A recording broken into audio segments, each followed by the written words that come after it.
En las fiestas falleras de Valencia, el humano esplendor de la mujer constituye su más bello elemento.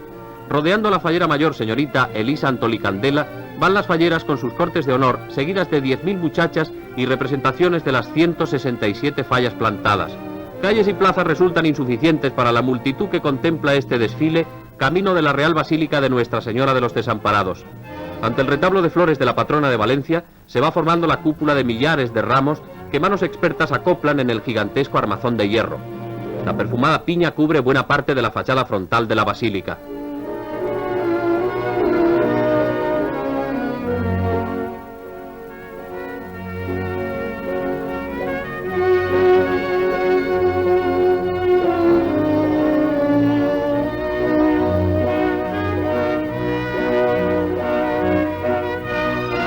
Rezar una salve y depositar flores en el camarín de la Virgen de los Desamparados ha sido siempre una piadosa tradición de la mujer valenciana.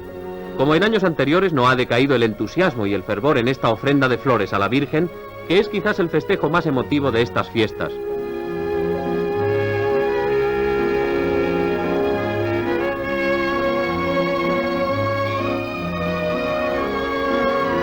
Representaciones de casas regionales y de países americanos traen canastillas monumentales que han de ser transportadas en andas. La fallera infantil y la fallera mayor coinciden en el retablo floral.